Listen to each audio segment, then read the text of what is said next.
حضرت عمر رضی اللہ تعالی عنہ کا زمانہ ہے جب یروشلم فتح ہوا. حضرت ابو عبیدہ بن جراح رضی اللہ تعالی عنہ حضرت عمر کو دعوت دیتے ہیں کہ آپ مدینے سے چلیں اور یروشلم میں پہنچیں. حضرت عمر مدینے سے چلتے ہیں.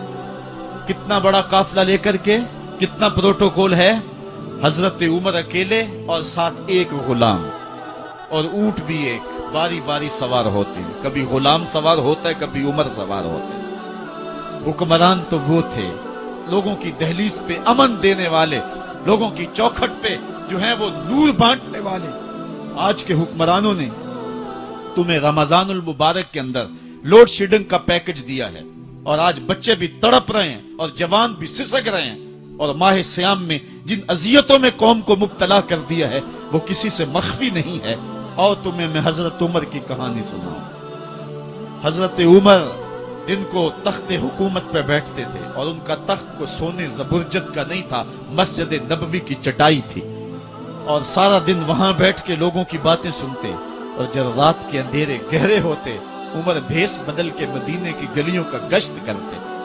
کہا تمہارے گھر سے دھواں نکل رہا ہے اور بچے رو رہے ہیں, ان کو کھانا کیوں نہیں دیتے؟ کہنے لگی عمر کی جان کو رو رہی. عمر کے پاؤں تلے سے زمین نکل گئی. کہا کیا ہوا؟ کہا 3 دن سے ہمارے ہاں کھانے کے لیے کچھ نہیں ہے. روزانہ بچے روتے ہیں اور میں ہنڈیا کے اندر پتھر ڈال کر کے نیچے سے آگ ڈالتی رہتی ہوں کہ بچے انتظار کر کر کے سو جائیں گے. کم وقت سو بھی نہیں رہے اور وہ پتھر پکیں گے بھی کیا, اور میں عمر کی جان کو رو رہی ہوں.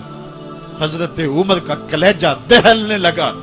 فوراً پلٹے واپس بیت المال میں آئے, گھی کا ایک کنستر لیا, آٹے کی بوری لی, مرچ مسالہ جات بہت کچھ اٹھایا, اپنے کندھے پہ رکھا, بوری اپنی کمر پہ لا دی. عمر بیت المال سے نکلے تو آپ کے خادم اسلم نے دیکھ لیا, آگے بڑھا, کہا میرے آقا میں اٹھاتا ہوں. عمر کی آنکھوں میں آنسو ہے. کہا اسلم قیامت کے دن میرا بوجھ اٹھا لو گے؟ کہا قیامت کے دن تو اپنا اپنا بوجھ اٹھانا پڑے گا. کہا عمر کو آج اپنا ہی اٹھانے دو. حضرت عمر وہ گھی کا کنستر اور وہ آٹے کی بوری سر پہ اٹھائے ہیں اور اس خاتون کے گھر جاتے ہیں اور دستک دیتے ہیں. وہ جب دیکھتی ہے اس کی جان میں جان آ جاتی ہے. کہا جلدی جلدی آٹا گوندو, اور عمر سبزی کاٹنے لگ جاتے ہیں. حضرت عمر رضی اللہ تعالی عنہ سبزی تیار کر دیتے, ادھر آٹا گند جاتا ہے اور پھر اوپر چولہا رکھا جاتا ہے, چولہے کے اندر آگ رکھی جاتی ہے, وہ کھانا پکانے لگتی ہے, آگ بجھتی ہے. تاریخ نے لکھا ہے آگ بجھنے لگتی ہے, عمر جھک کر کے پھونکے مارتا ہے. عمر جھک جھک کے پھونکے مارتا ہے. کھانا پک گیا اور بچوں کے سامنے کھانا رکھ دیا. بچے کھا رہے ہیں. اب بچے رو رو کے نڈال ہو چکے تھے.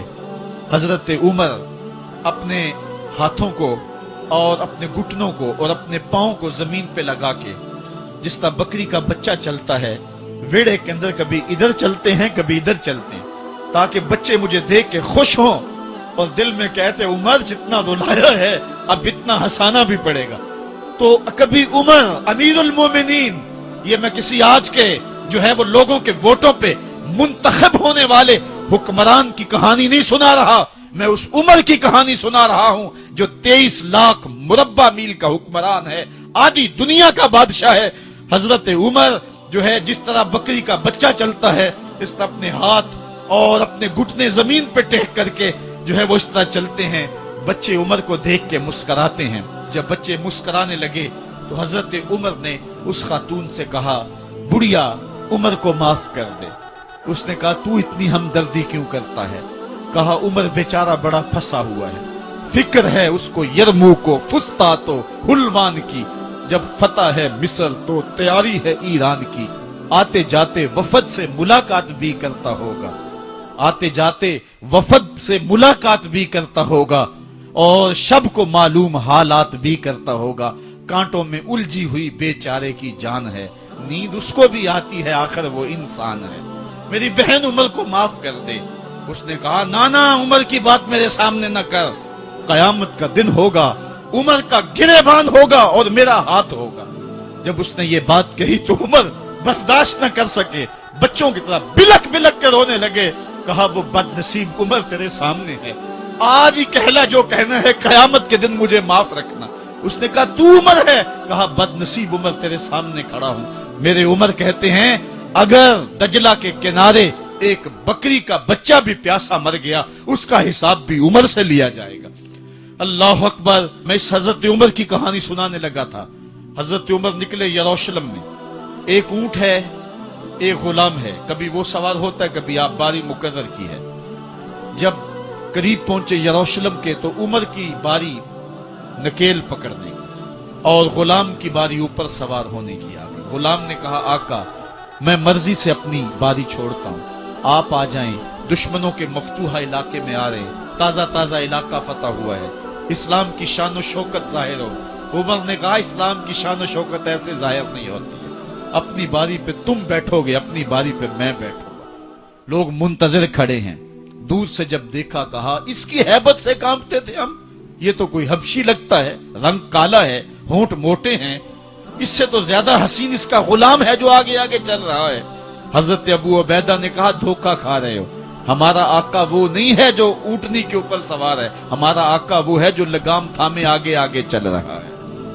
حضرت عمر رضی اللہ تعالیٰ عنہ کو آگے بڑھ کے جابیہ کے مقام پہ حضرت ابو عبیدہ بن جراح نے استقبال کیا۔ تو حضرت عمر آگے بڑھے اور انہوں نے آگے بڑھ کر کے حضرت ابو عبیدہ کے دونوں کندھوں پہ ہاتھ رکھا، اور سنو حضرت عمر نے کیا کہا۔ کہا لا الہ الا اللہ انا کنا اذل قوم فاعزنا اللہ بالاسلام۔